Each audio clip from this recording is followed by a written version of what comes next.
Thank you, Chairman Risch, and I want to thank the ranking member as well, Senator Shaheen, and thank you, Senator Scott, for your introduction. And let me just say it's a bit surreal to be on this side of the room, but you all look very distinguished, and I just wanted you to know that. Yeah. We know. In the 249-year history of our republic, there's only been 71 other Americans who have served in the role and the position that President Trump has now nominated me to occupy. And I want to thank him for his confidence, and it's an incredible honor. It is also, as many of you have already pointed out, an extraordinary responsibility. 3 of my children, Amanda, Anthony, and Dominic, could not be here with us today or join us here in person. But I am happy that my wife Jeanette is here and that my daughter Daniela is here with me as well, because I think, as each of you know well, it really is impossible to do our job in the Senate, not to mention the job I've been nominated for, without the love and the support of our families. I'm also very pleased that my sisters, Barbara and Veronica, and my nephew Orlando, are joining me here today. And to me, it's a reminder that the path that brings me to this moment was paved by those who are not here with us today, by 2 parents who arrived here on May 27th of 1956 from Cuba, and they had nothing but the dreams of a better life. And because of them, I had the privilege to be born a citizen of the greatest nation in the history of mankind, and to be raised in a safe and stable home by parents who made their children's future the very purpose of their lives.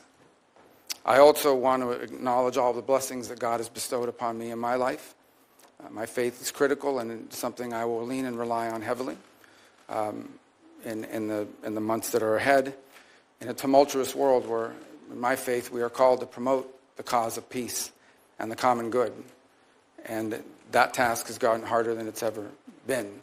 And I will rely heavily on my faith and pray for God's blessings, that He will provide me the strength, the wisdom, and the courage to do what is right in these tenuous moments. At the end of the Second World War, the United States was, in the words of then Secretary of State, tasked with creating an order, a world order, a free half, as he quote in his quote, out of chaos, without blowing to pieces, without blowing the whole of the world into pieces in the process. And in the decades that followed, that global order served us quite well. Americans' incomes rose and communities flourished. Alliances emerged in the Indo-Pacific and Europe that led to the emergence of stability and democracy and prosperity in these regions. You've had forever war ever since. Little Marco, keep your hands.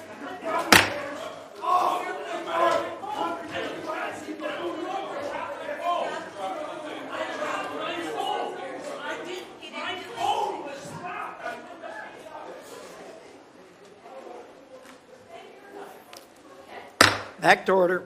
All right, alliances emerged in the Indo-Pacific and in Europe that led to the emergence of stability, democracy, and prosperity, but it also prevented a cataclysmic world war. And ultimately, a wall in Berlin came down, and with it, an evil empire. Out of the triumphalism of the end of the long Cold War emerged a bipartisan consensus. And this consensus was that we had reached the end of history, that all of the nations of the world would now become members of the democratic Western-led community, that a foreign policy that served the national interest could now be replaced by one that served the liberal world order, and that all mankind was now destined to abandon national sovereignty and national identity and would instead become one human family and citizens of the world. This wasn't just a fantasy. We now know it was a dangerous delusion. Here in America and in many of the advanced economies across the world, an almost religious commitment to free and unfettered trade at the expense of our national economy shrunk the middle class, left the working class in crisis, collapsed our industrial capacity, and has pushed critical supply chains into the hands of adversaries and of rivals. An irrational zeal for maximum freedom of movement of people has resulted in a historic mass migration crisis here in America, but also around the world. It's one that threatens the stability of societies and of governments. Across the West, governments now censor and even prosecute domestic political opponents. Meanwhile, radical jihadists openly march in the streets and sadly drive vehicles into our people. While America far too often continued to prioritize the global order above our core national interests, other nations continued to act the way countries always have. Las sanciones de Marco Rubio están Pause. matando a niños en Nicaragua, Cuba y Venezuela.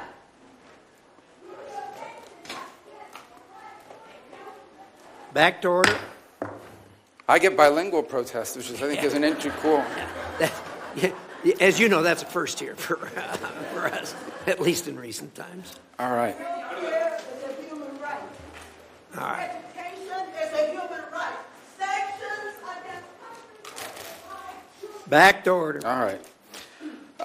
So while America too often prioritized the global order above our core national interests, other nations continued to act the way nations have always acted and always will in what they perceive to be their best interest. And instead of folding into the post-Cold War global order, they have manipulated it to serve their interests at the expense of ours. We welcomed the Chinese Communist Party into the global order, and they took advantage of all of its benefits, and they ignored all of its obligations and responsibilities. Instead, they have repressed and lied and cheated and hacked and stolen their way into global superpower status, and they have done so at our expense and at the expense of the people of their own country. In our very own hemisphere, narco-terrorists and dictators and despots take advantage of open borders to drive mass migration, to traffic in women and children, and to flood our communities with deadly fentanyl and violent criminals. In Moscow, in Tehran, in Pyongyang, dictators, rogue states now sow chaos and instability and align with and they fund radical terror groups. And then they hide behind their veto power at the United Nations Security Council or the threats of nuclear war. The post-war global order is not just obsolete. It is now a weapon being used against us. And all this has led to a moment in which we must now confront the single greatest risk of geopolitical instability and of generational global crisis in the lifetime of anyone alive and in this room today. 8 decades later, we are once again called to create a free world out of the chaos. And this will not be easy. And it will be impossible without a strong and a confident America that engages in the world, putting our core national interests once again above all else. Just 4 years ago, I believe we began to see the outlines and the beginnings of what that would look like. During President Trump's first term, American strength was a deterrent to our adversaries, and it gave us leverage in diplomacy.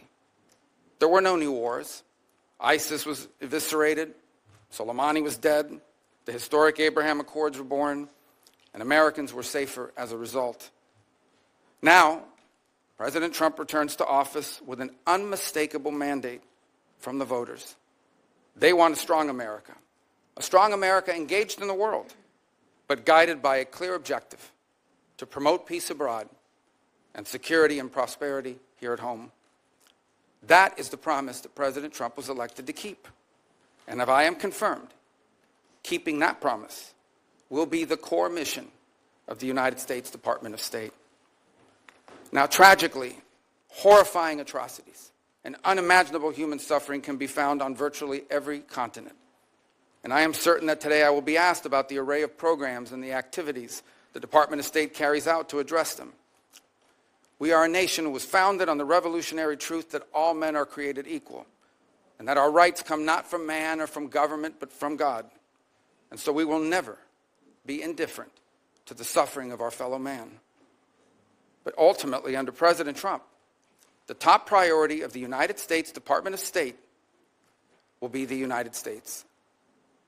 The direction he has given for the conduct of our foreign policy is clear. Every dollar we spend, every program we fund, every policy we pursue must be justified by the answer to one of three questions. Does it make America safer? Does it make America stronger? Or does it make America more prosperous? Under President Trump, the dollars of hardworking American taxpayers will always be spent wisely, and our power will always be yielded prudently and towards what is best for America and Americans before anything and everything else. Prudence in the conduct of foreign policy is not an abandonment of our values. It is the common sense understanding that while we remain the wealthiest and the most powerful nation on the earth, our wealth has never been unlimited, and our power has never been infinite. And placing our core national interest above all else is not isolationism.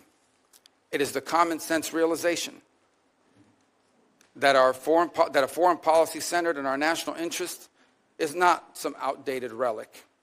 Since the emergence of the modern nation state over 2 centuries ago, countries acting based on what they perceive to be their core national interest, that has been the norm, not the exception. And for our country, placing the interest of America and Americans above all else has never been more relevant or more necessary than it is right now. For in the end, how can America promote the cause of peace on earth if it is not first safe at home? What good is America to our allies if it is not strong? And how can America help end the suffering of God's children across the world if it is not first prosperous here at home? I thank you, and I hope I can earn your support, whether it's because you believe I will do a good job or because you want to get rid of me. Thank you.